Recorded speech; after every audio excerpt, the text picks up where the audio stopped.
Chegou a hora do grande debate aqui no Expresso CNN.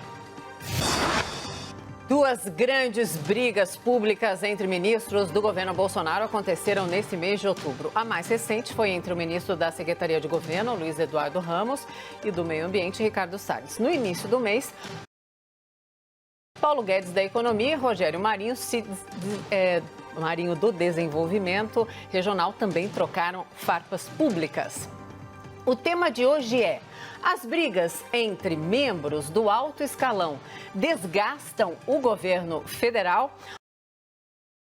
Os nossos debatedores são Bruno Salles, advogado, mestre em Direito Penal. Olá, Bruno, quanto tempo? Boa noite, Mona Lisa, seja muito bem-vinda de volta. Cabra, safa, tal do puxa-saco, ou raça do satanás. Obrigada, boa noite. Caio Coppola, bacharel em Direito e comentarista político. Sentiu saudades de mim, Caio Coppola? Claro que sim, Mona Lisa. Não só eu, como toda a audiência do programa.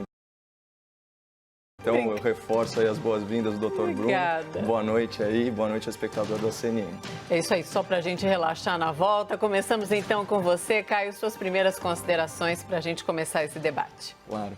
Bom, mês passado nós debatemos a relação entre o presidente da Câmara Federal, o senhor Rodrigo Maia, e o ministro da Economia, o senhor Paulo Guedes, especulando se a hostilidade entre os dois prejudicaria o avanço das reformas estruturais e das privatizações.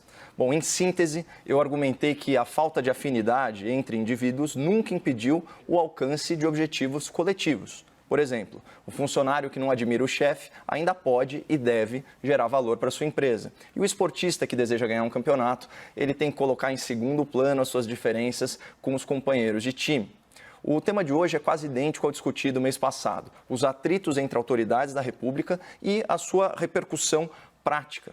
Eu pretendo endereçar esse ponto demonstrando factualmente que não existe relação de causa e efeito entre as disputas por espaço político e o fracasso de um governo. Mas antes, eu proponho algumas considerações para a reflexão do espectador. A pauta dos nossos debates, ela tende a refletir os fatos com maior protagonismo no noticiário. Mas esses não são necessariamente os fatos mais importantes para a vida do cidadão, para a evolução das práticas políticas, para o aprimoramento da legislação ou até mesmo para registro histórico. Então eu vou ilustrar esse meu ponto com dois breves exemplos. Domingo agora terminou o prazo para que candidatos e legendas apresentassem a sua prestação parcial de contas. E para surpresa de ninguém, verificou-se que menos de 1% dos políticos, menos de 1%, receberam 80% dos recursos do fundo partidário e do fundo eleitoral, que somam aí quase 3 bilhões de reais. Isso é a prova cabal de que, além de ser uma imoralidade que viola a isonomia nas eleições, o financiamento público de campanhas é uma farsa destinada a concentrar poder e a concentrar dinheiro na mão dos caciques partidários e de políticos de carreira buscando a reeleição. Tanto que, em plena pandemia, o Congresso Nacional, capitaneado aí pelo senhor Rodrigo Maia, ele próprio usuário contumaz de recursos públicos para pagar a conta das suas campanhas, nem cogitou destinar os bilhões de reais reservados aos partidos para o combate à crise de saúde e à crise econômica. Ao invés disso, toda essa dinheirama está bancando campanhas milionárias de reeleição, como aqui em São Paulo, onde o prefeito Bruno Covas é o destinatário recordista de quase 8 milhões de reais de dinheiro público só até o momento. Será que esse dinheiro não seria melhor investido, por exemplo, no SUS, para tratamento de pacientes com câncer nos hospitais públicos? Só uma ideia que me veio à cabeça. Então vejam só, de um lado nós temos evidências irrefutáveis do mau uso de verbas públicas bilionárias em campanhas eleitorais em plena pandemia. E de outro, uma manifestação histórica do líder religioso mais relevante do Ocidente que reforça o princípio do Estado laico e contribui para a diminuição do preconceito contra homossexuais. Mas a nossa discussão de hoje, pautada pelo protagonismo artificial de notícias sempre focadas na desconstrução do governo federal, nos obriga a tratar dessas desavenças entre ministros de Estado. Fatos que certamente não constarão sequer do rodapé das páginas da história nacional. O que, infelizmente, confirma aquela máxima de que o jornal de hoje embrulha o peixe de amanhã. Isso é uma vergonha. Bom, feitas essas devidas ressalvas e no intuito de cumprir o meu compromisso de responder assertivamente às perguntas formuladas, retomemos a questão da vez. Atritos públicos entre ministros desgastam o governo federal? Sim e não.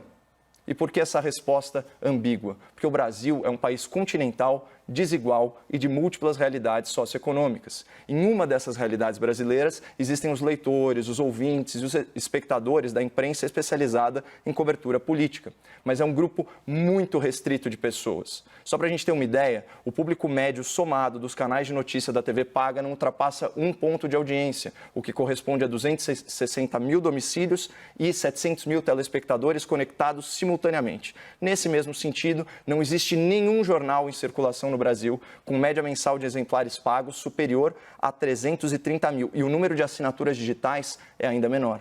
Assim, a minha conclusão, ela parte de 2 premissas. Primeira, o noticiário especializado não reflete os verdadeiros anseios e preocupações do povo e muitas vezes prioriza intrigas e boatos em detrimento de questões infinitamente mais importantes. E a segunda premissa, a bolha de pessoas impactadas por essa linha editorial é pequena em comparação à população total. Fora que muita gente que recebe esse conteúdo tem aí um espírito questionador e não adere de cara, né, às teses veiculadas. Portanto, os atritos políticos dessa natureza, as pequenidades, os mexericos, as tricas e futricas, podem até render manchetes e desgastar o governo perante uma minoria, mas não afetam significativamente a avaliação da maioria silenciosa, que está mais interessada naquilo que tem consequências tangíveis, consequências palpáveis para o seu dia a dia. E a prova mais eloquente disso, que reforça a pertinência desse meu argumento, é que, segundo pesquisa de opinião da CNT-MDA, publicada hoje, há algumas horas,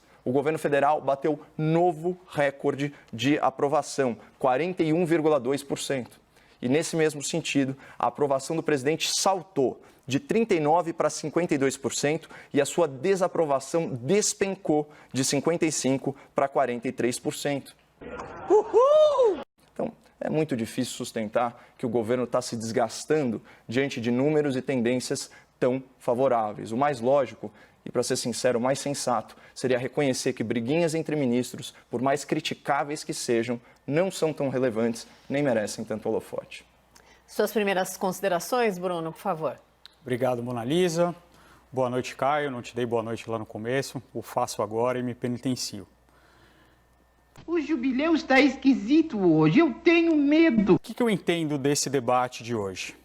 De fato, eu concordaria com o Caio se todas essas intrigas entre os ministros de Estado, entre os ministros e o presidente da Câmara, elas fossem realmente algo pessoal, algo que fosse relacionamental, de pessoas que não gostam uma da outra, que têm animosidades uma com a outra e que querem, que têm visões de mundo diferentes umas das outras. Vamos colocar nesse prisma. Se fosse só isso, ainda assim, o foro adequado para levar essas discussões não seria o foro público, não seria a imprensa. Enquanto os ministros brigam, a Amazônia, o Pantanal, pega fogo. Esse é o problema. A opinião pública do presidente, isso é o de menos nesse momento.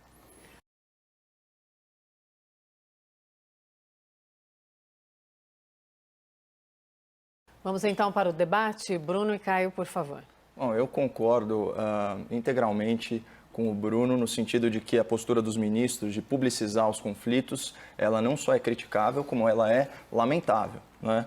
Agora, essa é uma clássica disputa por poder político e por influência. E no caso do ministro Salles, a agenda não é nem velada, né? A gente sabe que, inclusive, a determinação, né, para que o Instituto Brasileiro do Meio Ambiente, o popular IBAMA, né, ele paralisasse aquelas ações dos brigadistas, né, de combate aos incêndios florestais, ela foi tomada sob um pretexto orçamentário, de que faltou dinheiro, mas ela foi interpretada aí como uma pressão, né, e alguns consideram legítima, outros consideram ilegítima, para que o Ministério, né, para que a pasta dele obtivesse mais recursos. Né? Isso ficou muito claro. Né? E outros ministros, vamos dizer assim, ministros civis que estavam se sentindo de alguma forma desprestigiados, isso em termos de orçamento público, também nos bastidores parecem ter se alinhado com o Ricardo Salles. E a prova disso, né, e é um ministro extremamente pragmático, e a prova disso é que, uma vez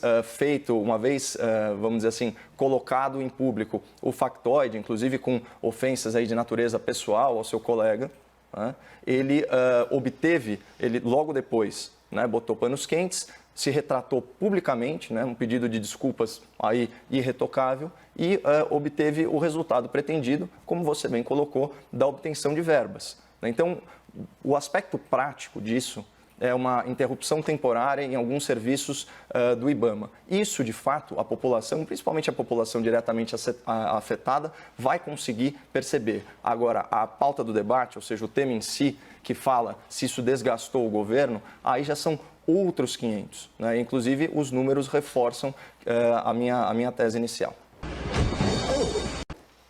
Bom, aí eu acho que a gente tem duas interpretações do que significa desgastar o governo.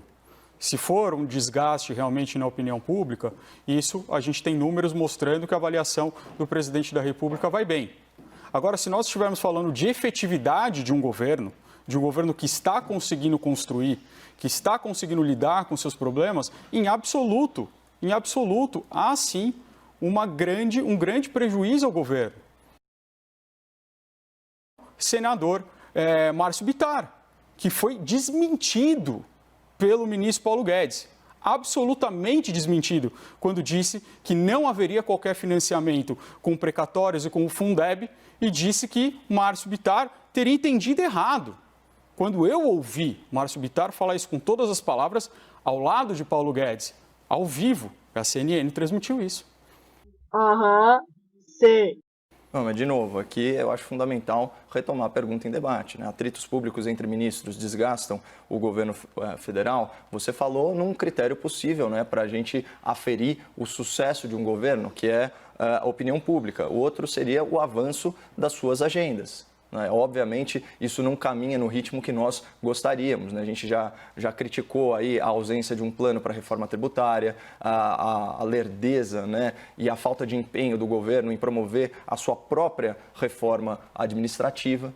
Né? Mas o ponto é o seguinte: vamos retomar, então, a pauta em 2019. Então, toda aquela tensão, principalmente entre o presidente da Câmara Federal, o senhor Rodrigo Maia, e o governo federal, aquela troca de gentilezas, as pessoas tendo que ir às ruas, né, pressionar o parlamento, né, para fazer uma reforma da Previdência mais expedita, né, se não me engano, em 25, 26 de maio, né, milhões de pessoas nas ruas do Brasil com essa agenda. Essa foi a principal agenda dessas manifestações. Então, você tinha um clima de tensão política e nem por isso a reforma deixou de ser aprovada, ainda que aos trancos e barrancos, e não exatamente com a redação pretendida pelo ministro Guedes, mas ainda assim a reforma mais ambiciosa do tipo que já foi feita no Brasil. Então, de novo, essas DRs, né, essas discussões de relação, né, em ambiente público, apesar de, vamos dizer, de novo, muito criticáveis, de lamentáveis, elas não acabam afetando, né, a vida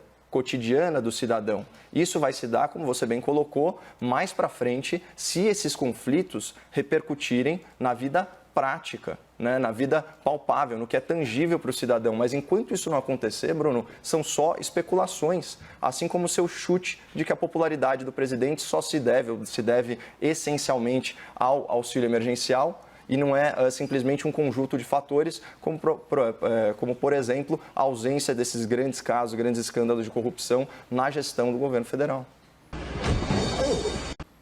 Caio, não é meu chute, essa é a análise política da maioria dos analistas políticos. Não é algo que eu inventei. É algo que, se você pegar a imprensa especializada, e eu acho que a imprensa especializada ela tem uma razão de ser, ela tem uma importância muito grande, a gente não pode menoscabar ela simplesmente porque ela é especializada. Não! Porque ela tem um nicho especial. Esse é uma análise muito corrente. E análise de cientistas políticos também. Não sabemos como vamos financiar o auxílio emergencial ou a renda cidadã. Já estamos nos argumentos finais. Então, Bruno, continua, porque você começa e depois o Caio. Por favor, 1 minuto para cada um. Obrigado, Mona Lisa. Então, é essa a questão fundamental. Se nós fôssemos ver só como está hoje a fotografia da popularidade do presidente, que é uma fotografia que vai espelhar o que aconteceu há meses atrás, sendo colocadas na imprensa. E isso não é culpa da imprensa, porque a imprensa tem que noticiar o que os governantes falam e o que eles fazem. Eles não podem deixar de fazê-lo. De modo que a gente relegar isso a meras intrigas palacianas, para usar uma expressão que você usou da outra vez, é algo que não faz sentido, que não cabe a gente colocar aqui.